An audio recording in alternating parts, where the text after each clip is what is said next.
encouraging, educating, and empowering you into action.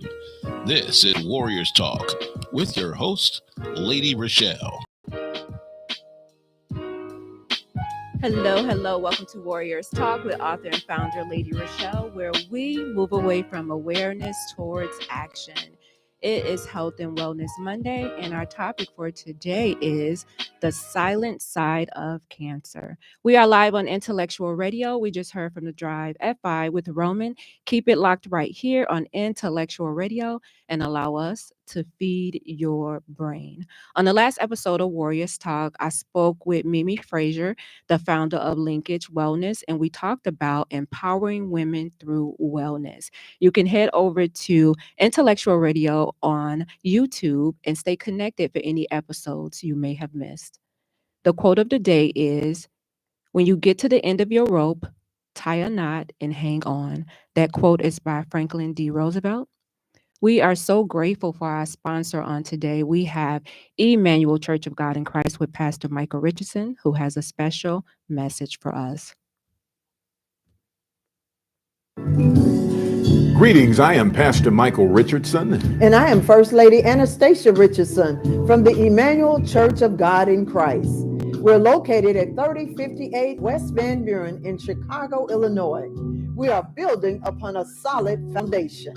We're inviting you to join us every Sunday morning on Facebook Live at Emmanuel Kojic at 10:15 Central Standard Time. And you can also view our videos on our YouTube channel at Emmanuel Kojic-MR. Once again, this is Pastor Michael Richardson and First Lady Anastasia Richardson. And we're from the Emmanuel Church of God in Christ. We are building upon a solid foundation.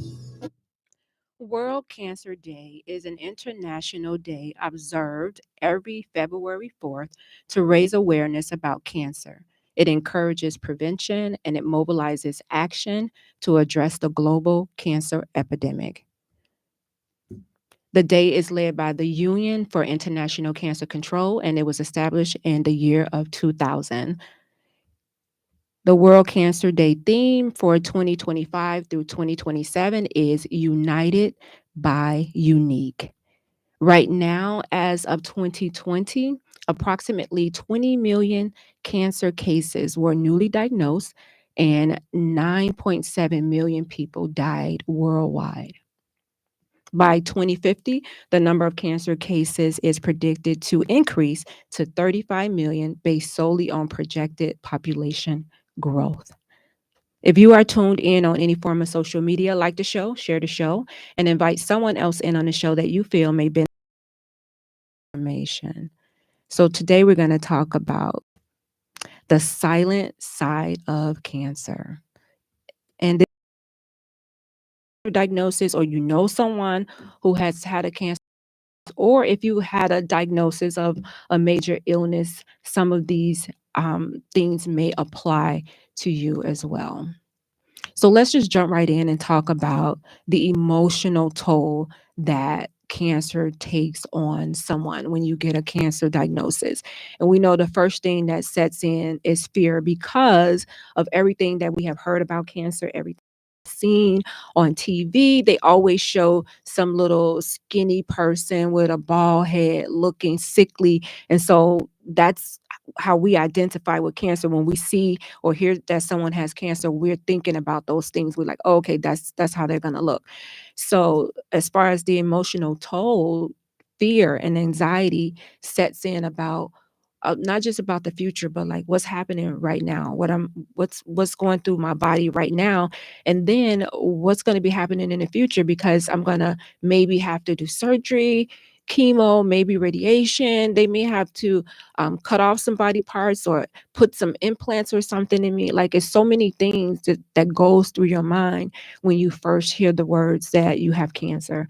And fear is one of those emotions that sets in quickly because you have no idea about what's going to happen. And if you're a person that don't know how to deal with fear and anxiety, I would say find some type of regimen to where you're able to decrease that so that it won't overtake you, because it could be overwhelming, just receiving that diagnosis. The emotional weight of waiting on test results. So once you're first diagnosed, they're going to put you through a series of tests, right? The first test they're going to put you through is probably, when it comes to breast cancer, would be the mammogram, and then letting you know, okay, we need to do maybe an ultrasound, or we need to do a biopsy where they, well, when I did it, they were sticking a needle inside of your it to the labs. Now you could do what they call a lip, really have to put you through the trauma of in your breast and sending you home with a band-aid on it, to wait for it to heal. So just waiting on test results to come back, waiting for the doctor to give you a call to say what's going on, what's next, can really have you going crazy in your mind with all sorts of thoughts. And they'll say, "Oh, don't worry about it. Just wait until you go back, to the doctor. It'll be a couple of days." It's like, why do I have to wait a couple of days? Why can't we just get this done right? Like, with all of this technology in the world, you feel like they should be able to get these things done and tested in a matter of seconds. But believe it or not, some of these doctors may have you waiting. I know for me, I did the mammogram, the ultrasound, and the biopsy all in one day. And the doctor called me the next day and said, "Hey, cancer."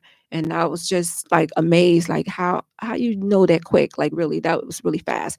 But yeah, they can do it that fast. And some of them, maybe if they have a lot of patients, or depending on, I don't know what kind of insurance you have, it may take a couple of days or so. Sometimes it may be people being lazy and just not getting back to you, or putting your results in what they call my charts, which I feel like my charts is just so not personable.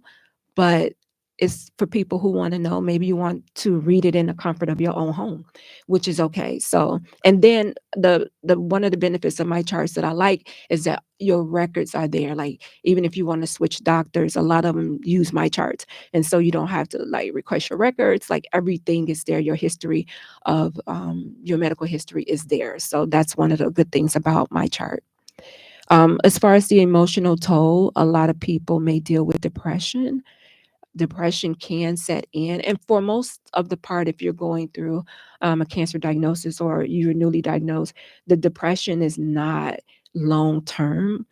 A lot of times it's just for a short period of time because of the diagnosis, and then as you get further and further along in your journey, it tends to kind of like wean off, and you may have spells, and the trauma that you're going through, and it may not something that's going to be, for the most part, long term.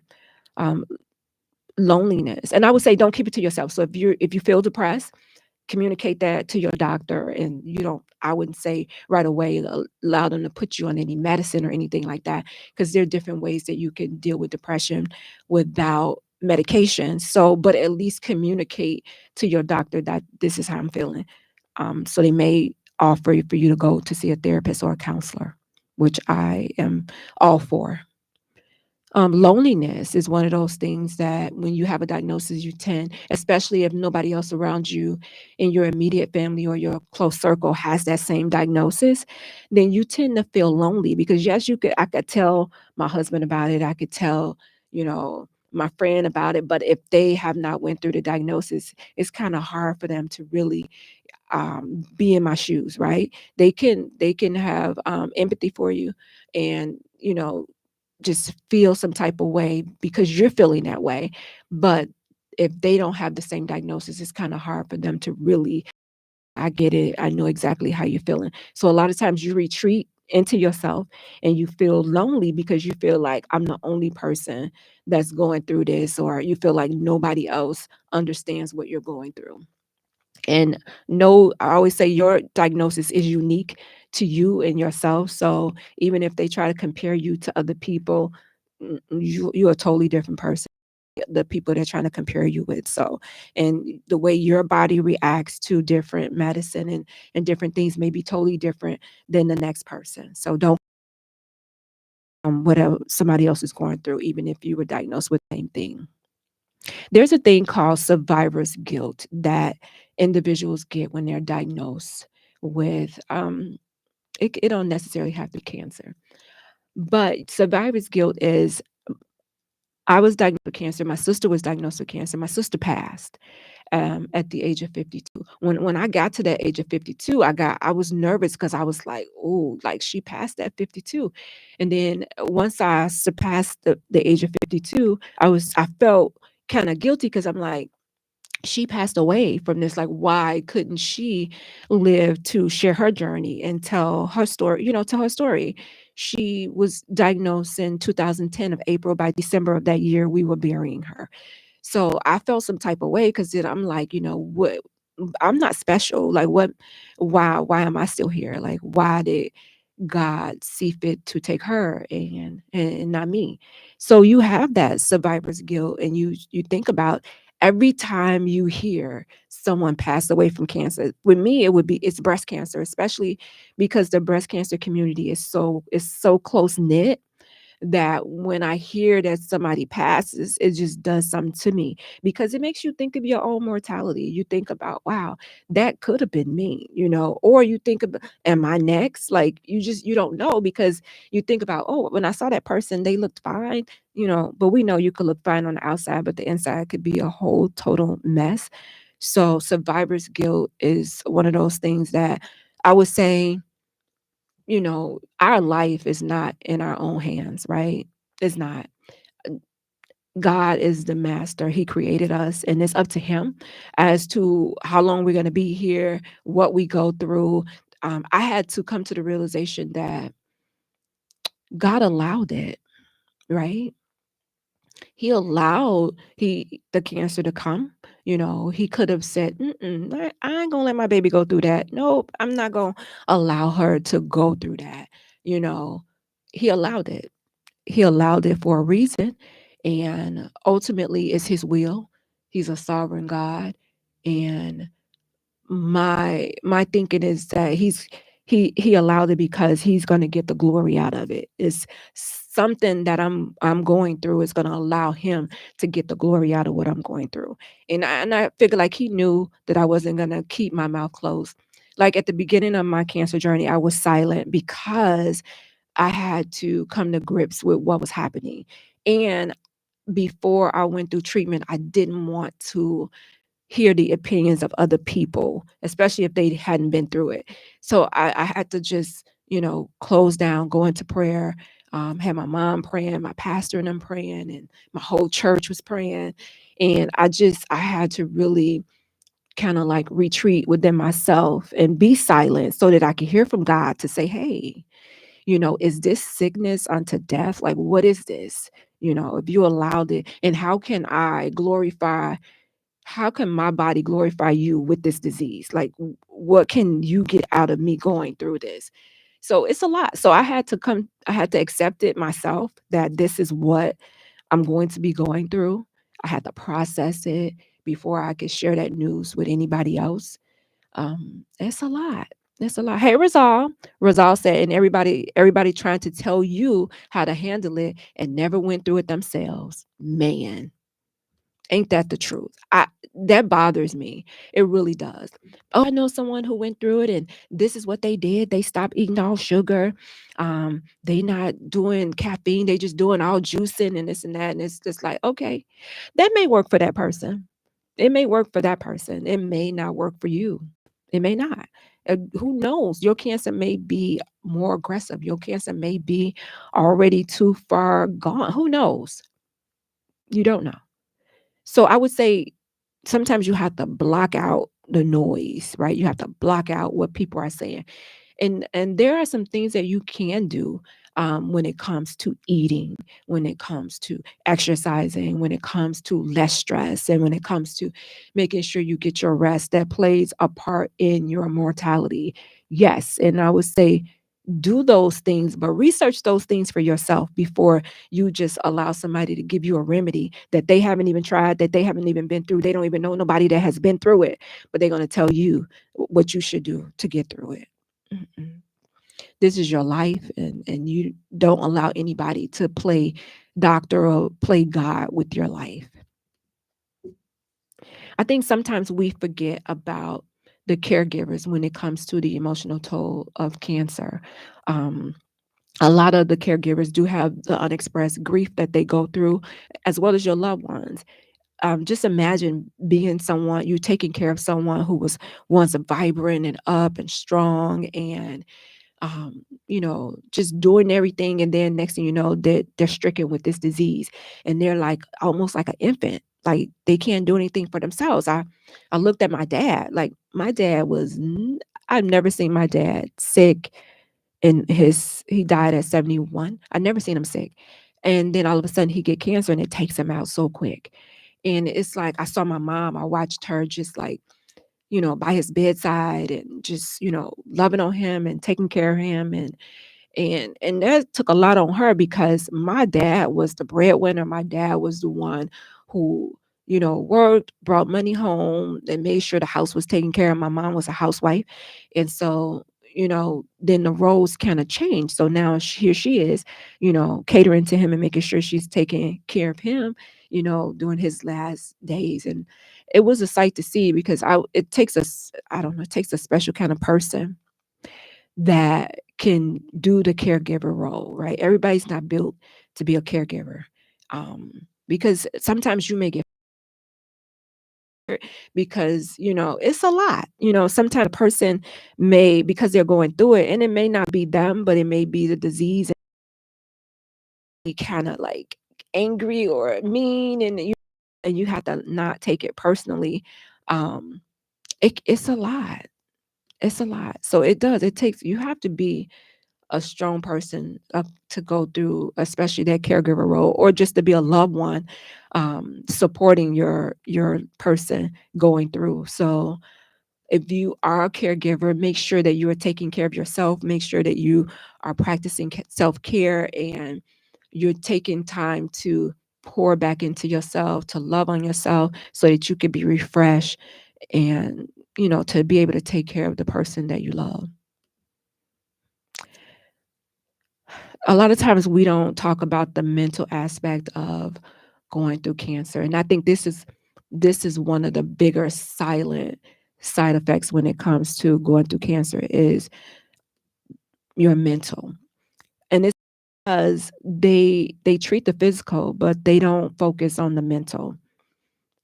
I can oh God, I could lose count on the number of survivors I asked, did your doctor recommend a counselor? Did they, talk to you about your mental health? And a lot of times they don't, because they're so focused on the physical, and a lot of times because they're not educated in the mental, right? So that's not their expert. Their expertise is to give you that medicine, get you through that treatment, but part of getting you through that treatment is to deal with the mental as well. And so a lot of times you can be mentally exhausted because you have so many appointments, so many different treatments, and then you dealing with the side effects from the treatment. Um, Different scans, blood tests, um, different.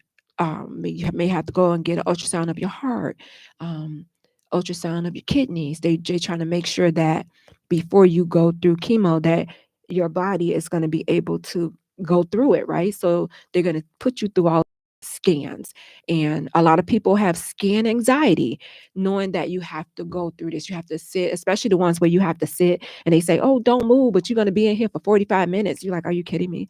Like, why y'all just couldn't knock me out and, and have me in this machine? Why I got to be woke? So a lot of times survivors and those who are going through, they have scan anxiety about the scan coming up. When you have the scan, now you're waiting for the results. Like, that plays a lot on your mental. I don't care what nobody says. It plays a lot on your mental. And I think a lot of times we forget about the chemo brain when it comes to just the difficulty of trying to not just remember, but keep up with your day to day activities that you normally would do. Being your memory, your mind being exhausted because it's thinking about this disease and what it's doing to your body. and what the treatment is doing to your body. So your mind is really exhausted. So you may go through chemo brain. There may be some times I can remember having to write down things, when I was talking so that I would remember it, and I would write it down so that, okay, let me not forget. And yeah, it's gotten better over the years, but chemo brain is a real thing. And I would say don't beat yourself up about it, because it's something that not everybody goes through, but it's something that you go through, and it's because of the treatment. And like my doctor told me, it's something that will pass, right? It's not something that is permanent. And I'm not sure if I've never heard anybody still say they suffer from chemo brain. And it could be possible. Hey Lisa, it could be possible. And Rizal say yes, and you are focused on staying alive, so your mind is racing and your soul won't rest, so you're constantly on edge. Ooh, that was a good description. Oh my God. Oh my God. Like, and I tell people that um sometimes it subsides, right? Like when you're first diagnosed, it's like really heavy on you. You just trying to figure out what's happening, right? I used to go to sleep. I used to watch comedy shows to go to sleep when I was going through chemo because I couldn't sleep. So I would just go through like a series. I would binge watch comedy shows to keep me laughing until I fell asleep. And then next thing you know, it was time to get up and get the kids ready for school. But and I did that so that my mind wouldn't be racing. I didn't want my mind to be racing. So I figured that this is one way to keep me laughing. They said laughter is good medicine.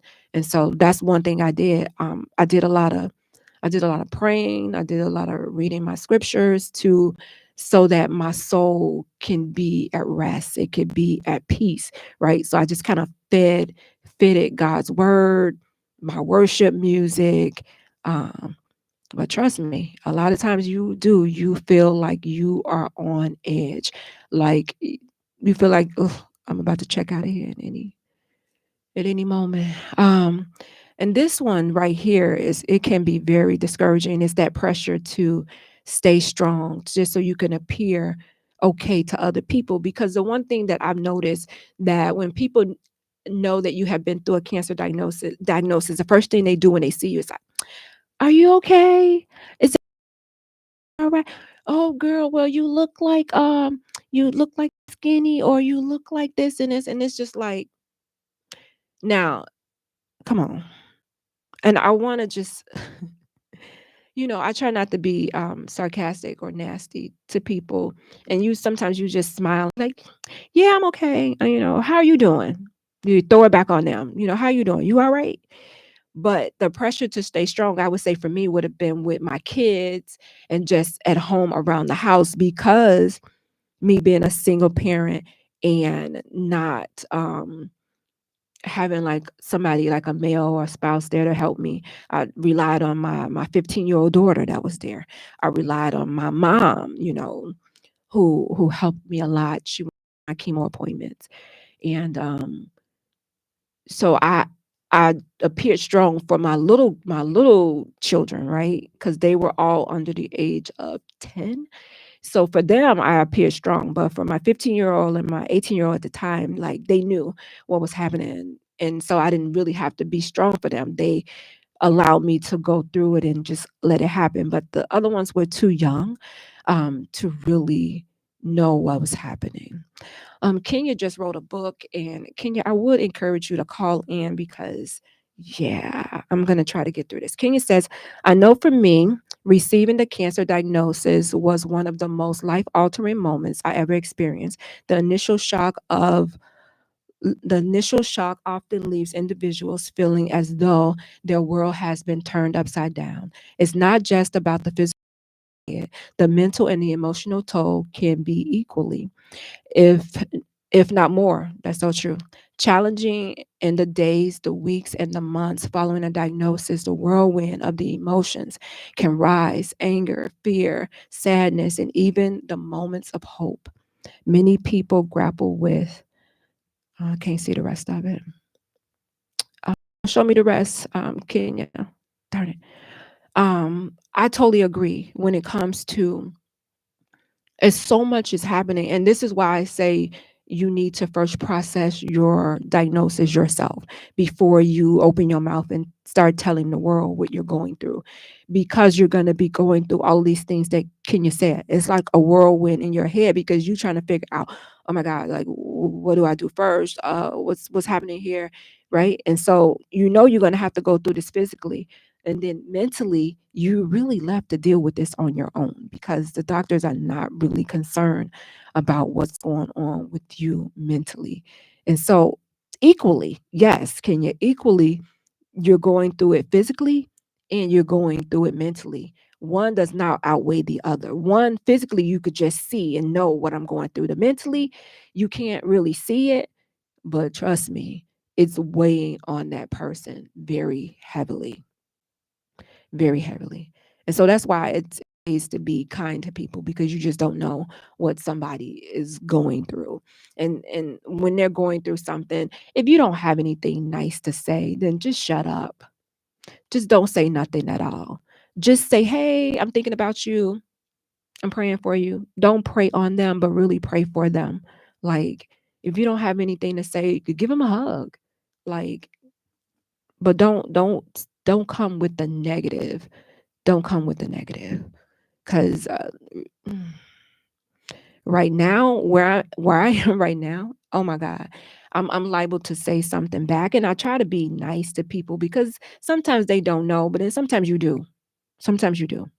So just watch what you say and be kind to people, because you never know what battle someone may be going through, and you never know what battle you may be going through, maybe coming up in the future. So you may want somebody to be kind to you. So be kind to people. Show people some grace. So another silent side of cancer is the spiritual battle.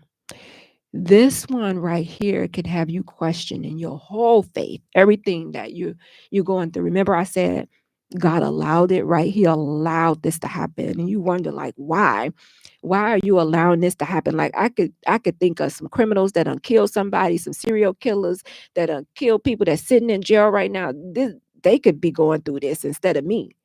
Like, why? Why they get to sit and really suffer, but I have to go through this, right? You question your faith, and you try to search for meaning as to why you're going through this diagnosis. Am I going through because of something I did? Was it a sin that I did and now God is just repaying me for, some bad choices that I made? And, did you repent for the choices that you made? Like, you should. Before I went through my treatment, I made sure that I repented. Like, before I asked God to heal me, I asked him to forgive me for any sins that I've done, whether they were something I did directly or just did it and really didn't know I was doing it, but I did it. And I asked for forgiveness before I asked him to heal me, before I asked him to preserve me. That was one of the things that I did. Um, I question God because I'm just like, why does cancer even exist? Like, if you're this all powerful God, then you should be able to wipe this out. Like, why not? And I just figured it's all in his timing when he's ready to do it. Kenya said, definitely questioning your faith. Why me? Yeah, the why me, man. I can remember many days I spent in my bedroom with my door closed. When the kids went to sleep, I locked my door and I would just cry, just bawl out, just cry. And I mentioned the one time I cried and God visited me as I was crying. I was listening to my music, reading my scriptures, and he visited me. And I was praying and crying out to him. And I call him Lord. That's what I said. I said Lord, and I call him, and he visited me through the song that came on the radio. The presence of the Lord is here, and I heard my bedroom changed, and I knew he was there. And I said, okay, that was my opportunity to tell him, and so I did that. And then once I got done telling him what I needed from him, the next song came on was Let Go and Let God. Girl, you can't handle this on your own. Let it go. Give it to me. I got this. I got this. Cast your cares on him. Why? Because he cares for us. Because this was something I couldn't carry this even if I tried. Only reason why I was able to do it is because he gave me strength. He gave me strength to do it. Lisa said, yep, that was my thought process. I definitely questioned God. I know they say, oh, you shouldn't question him. Oh, I did. I questioned why, Lord, why? What's happening? And it wasn't until he visited me that night that I knew at that point I wasn't going to die. I just had to go through it. I had to go through it in order to get to the other side to understand what it was, why he wanted me to go through it. And now I understand why he wanted me to go through it, because going through it, my purpose was on the other side of it. So the whole time I wasn't walking in purpose. I was just existing. And we're here for a purpose, and we should be fulfilling our purpose on earth.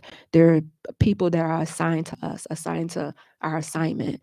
And if you're not walking in purpose, then those people are not getting what they need. And you are responsible. You are responsible. The spiritual battle, I'm a go to the hitting physical challenges really quick. These physical challenges, we know side effects can last long after you're done with cancer, right? They're called the long-term effects of cancer, that linger, that may not show up maybe 10 years from your diagnosis. I know a lady that went through a heart transplant after 10 years after her diagnosis. And we know that chemo can cause you to have a bad heart because of the toxins that go through your body. And so those long-term, I deal with neuropathy. That's a long-term effect. I deal with lymphedema. Those are long-term effects of cancer. And I would say some people may still have the fatigue. You may not ever get back to that energy, that vibrant person that you were before cancer. You may get to 80%, but you may never get back to that 100%. Feel that. Lisa said that was God's message to me, that I am ready, that I'm already healed, but I had to go through the process. Sometimes you just got to go through the process. Trust and believe that God got you through that process.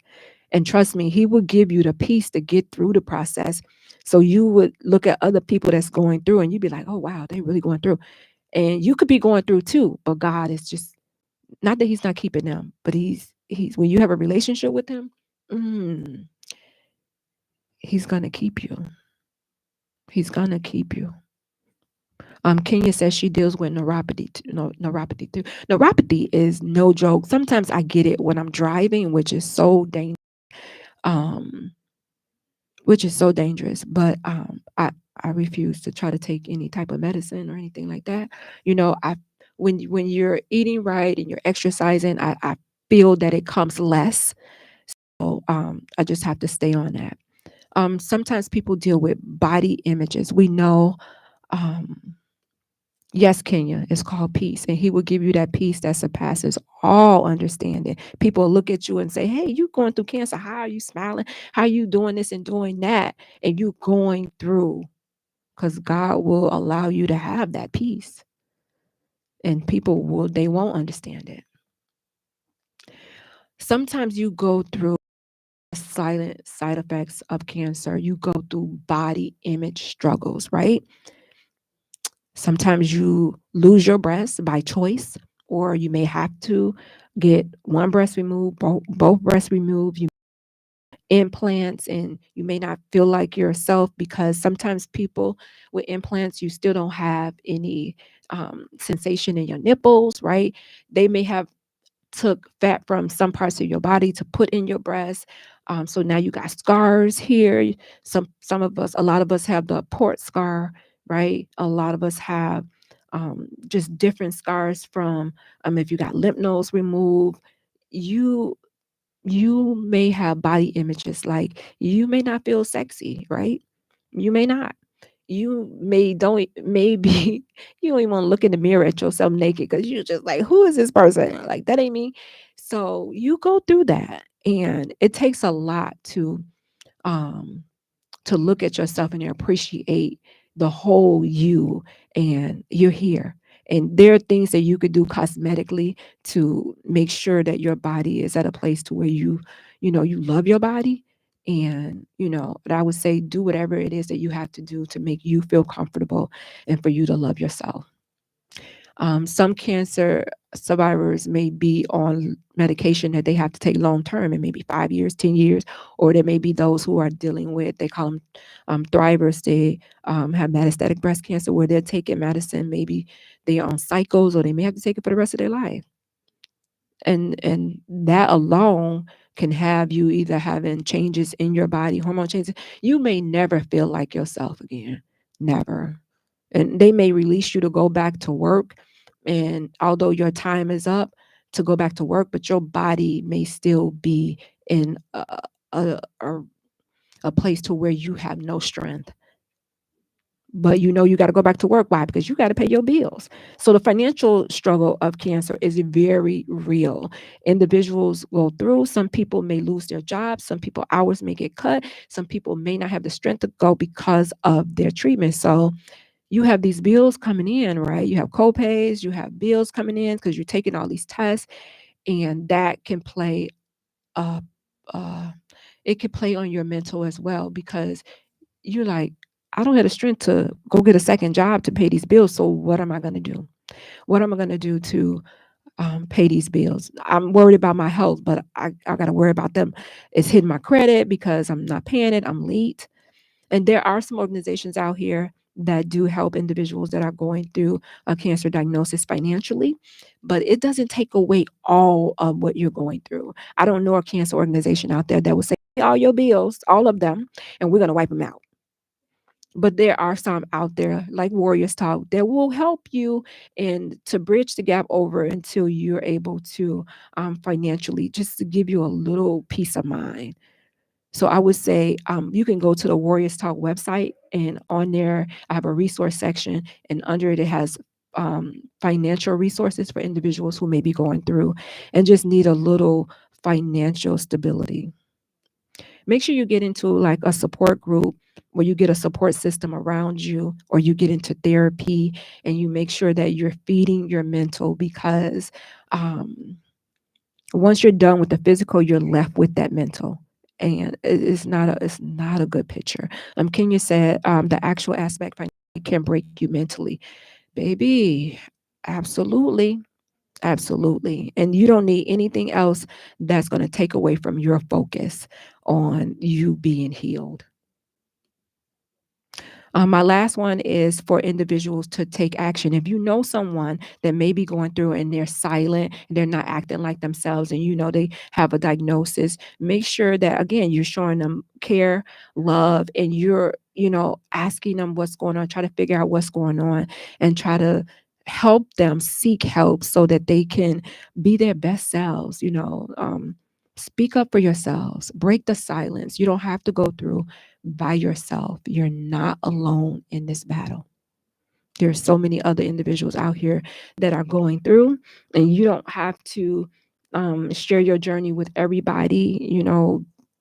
Do what God leads you to do, and you will be able to help somebody, because you're going through that cancer diagnosis for a purpose. And whatever that purpose is, you need to seek God and ask Him what that purpose is. Kenya says, I'm sacrificing now to help someone. Yes.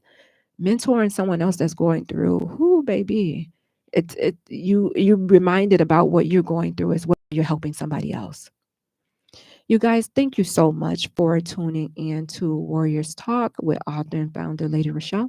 Coming up next on Intellectual Radio is Pillow Talk with God. And I will leave you with these words of wisdom.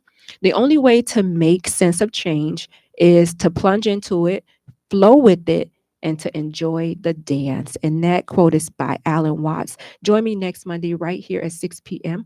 on Intellectual Radio. As always, thank you for tuning in to Warriors Talk with author and founder Lady ReShell, where we are changing lives one warrior at a time.